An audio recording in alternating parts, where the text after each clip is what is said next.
seorang mahasiswa dari Universitas Gunadarma tahun 2020 jurusan Ilmu Komunikasi. Nah, di video kali ini saya tidak akan membuat tutorial Scratch seperti biasanya, tapi saya akan membahas mengenai materi penyimpangan sosial serta kasus yang termasuk ke dalam teori penyimpangan sosial dalam mata kuliah Ilmu Pengantar Sosiologi. Nah, gak perlu lama-lama lagi, langsung aja kita ke pembahasannya. Penyimpangan sosial menurut James Van der Zanden adalah perilaku yang dianggap sebagai hal tercela di luar batas-batas toleransi. Jadi, dapat kita simpulkan penyimpangan sosial yaitu perilaku yang tidak sesuai dengan ketatanan atau norma sosial yang ada dalam nilai kesusilaan dan kepatuhan, serta tidak sesuai dengan norma-norma yang ada di dalam masyarakat. Nah, ada beberapa jenis penyimpangan sosial. Yang pertama, penyimpangan seksual. Yang kedua, penyalahgunaan narkotika. Yang ketiga, perkelahian pelajar. Yang keempat, tindakan kriminal. Yang kelima, alkoholisme. Dan yang keenam, penyimpangan dalam gaya hidup yang berbeda dari biasanya. Nah, selain pengertian penyimpangan sosial, ada juga teori-teori penyimpangan sosial. Nah, teori penyimpangan sosial dibagi menjadi 4. Yang pertama, teori pergaulan berbeda atau different association. Yang kedua, teori konflik. Yang ketiga, teori labeling. Dan yang keempat, teori belajar. Dari keempat teori tersebut, saya akan membahas mengenai teori labeling.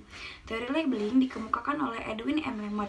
Menurut beliau, teori labeling adalah pemberian julukan atau cap yang biasanya negatif kepada seseorang yang melakukan penyimpangan primer atau primary deviation.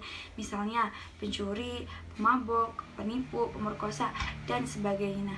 Nah, salah satu kasus yang termasuk ke dalam teori labeling yaitu kasus pembunuhan Junko Furuta.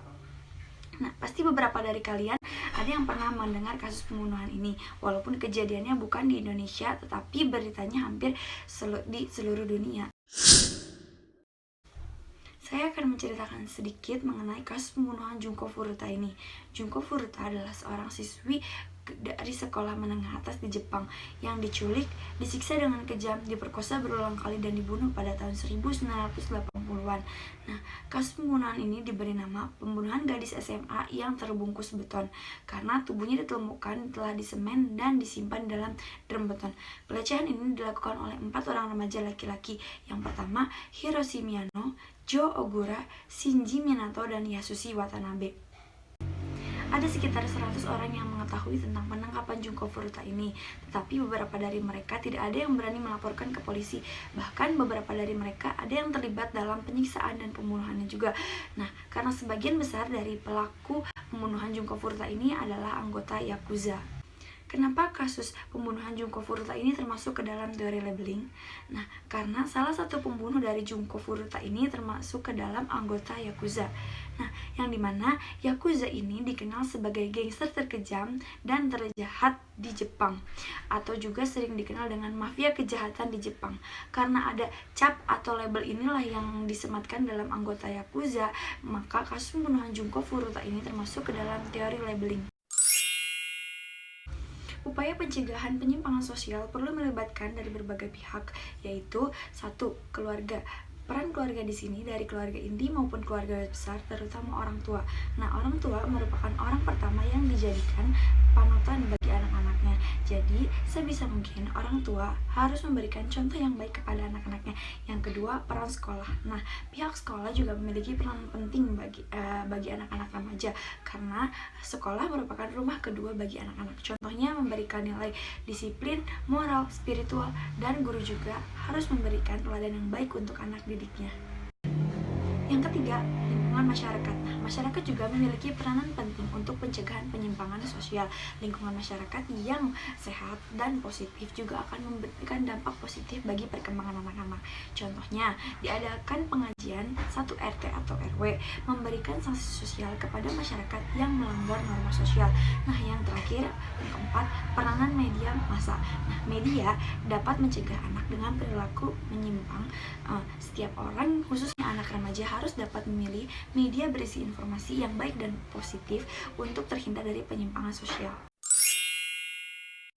Kasus pembunuhan, pemerkosaan, dan penangkapan Junko Furuta yang didorong oleh faktor dendam dan hawa nafsu merupakan kasus yang tidak mudah dilupakan oleh masyarakat Jepang atau bahkan masyarakat dunia.